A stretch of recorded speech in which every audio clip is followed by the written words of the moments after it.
আসসালামু আলাইকুম, আমি ফারজানা আক্তার ইভা, ক্লিনিক্যাল ডায়েটিশিয়ান হিসেবে কাজ করছি বেটার লাইফ হসপিটাল থেকে।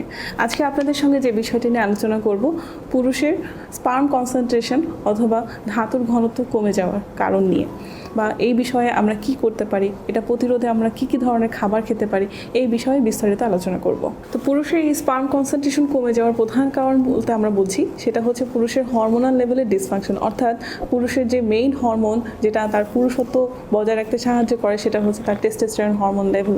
এই টেস্টোস্টেরন হরমোন লেভেলটা যখনই কমে যায় অথবা যখনই পর্যাপ্ত পরিমাণে থাকে না, তখনই তার স্পার্ম কনসেন্ট্রেশন কমে যায়। স্পার্ম কনসেন্ট্রেশন কমে যাওয়ার কারণে যেটা হয় যে তার সেক্সুয়াল লাইফ সে হেলদি ওয়েতে লিড করতে পারে না, তার নানান ধরনের সমস্যা দেখা দিতে পারে।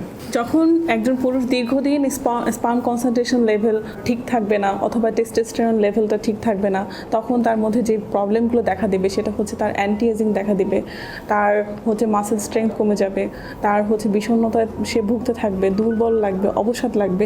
এই বিষয়গুলো তাকে খুব বেশি ভোগাবে, যেটা থেকে আমরা বলতে পারি যে সে টেস্টোস্টেরন লেভেলের অভাবে ভুগছে বা তার স্পার্ম কনসেন্ট্রেশন লেভেল কমে গেছে। আমরা একটা সুস্থ বেবির ক্ষেত্রে যেমন একজন সুস্থ নারীও প্রয়োজন, একজন সুস্থ পুরুষও প্রয়োজন। একজন নারী এবং পুরুষের রিপ্রোডাক্টিভ ফাংশন যত সুন্দর হবে, যত ভালো থাকবে, যত হেলদি থাকবে, একজন হেলদি বেবি আসার সম্ভাবনা তত বেশি বেড়ে যায়। একজন পুরুষের স্পার্ম কনসেন্ট্রেশন লেভেল বাড়ানোর ক্ষেত্রে আমরা যে খাবারগুলোকে ইনক্লুড রাখতে বলতে পারি সেটা হচ্ছে যে আখরোট। আখরোট হচ্ছে খুবই সুপার ফুড টাইপের একটা খাবার, যেটা হচ্ছে যে যখন একজন পুরুষ এই প্রবলেমটাতে ভুগতে থাকবে তাকে আখরোটটা খেতে হবে, এবং আখরোট খাওয়ার ক্ষেত্রে তাকে প্রতিদিন 70 গ্রাম করে ইনক্লুড রাখতে হবে। তার আনুষঙ্গিক যে খাবার আছে তার সঙ্গে আখরোটটাকে রাখবে। আখরোটের পাশাপাশি সে চীনাবাদামকে রাখতে পারে, কাঠবাদামকেও রাখতে পারে। স্পার্ম কনসেন্ট্রেশন বা টেস্টোস্টেরন লেভেল ঠিক রাখার জন্য সবচেয়ে গুরুত্বপূর্ণ যে 3টা এলিমেন্ট সেটা হচ্ছে ভিটামিন ডি, ক্যালসিয়াম এবং জিঙ্ক।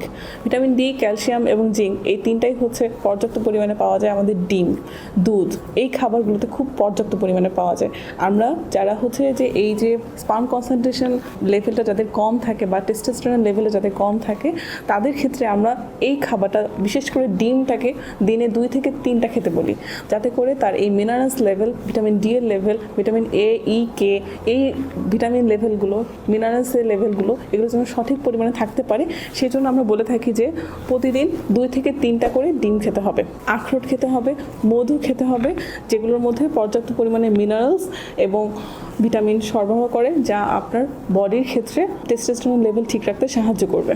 আরেকটা গুরুত্বপূর্ণ বিষয় হচ্ছে লাইকোপেন জাতীয় খাবার ইনক্লুড রাখা। লাইকোপেন জাতীয় খাবার হচ্ছে যেগুলো দেখতে লাল লাল ধরনের যে খাবারগুলো, যেমন হচ্ছে টমেটো, আনার, ক্যাপসিকাম ইত্যাদি, এই খাবারগুলো হচ্ছে লাইকোপেন সমৃদ্ধ। এগুলো আপনার পুরুষের দেহে টেস্টোস্টেরন লেভেল ঠিক রাখতে সাহায্য করবে। আরেকটা যে বিষয় বলবো সেটা হচ্ছে যে proper lifestyle system. Proper lifestyle system বলতে আমরা বলি যে এখন আমরা খুবই ঘুমের অভাবজনিত সমস্যায় ভুগছি। ঘুমের অভাব যাতে না হয়, প্রতিদিন পর্যাপ্ত 6 থেকে 8 ঘন্টা ঘুমাতে হবে। আপনার যখন প্রপার স্লিপ হবে, আপনার বডি ফাংশন প্রপারলি কাজ করবে।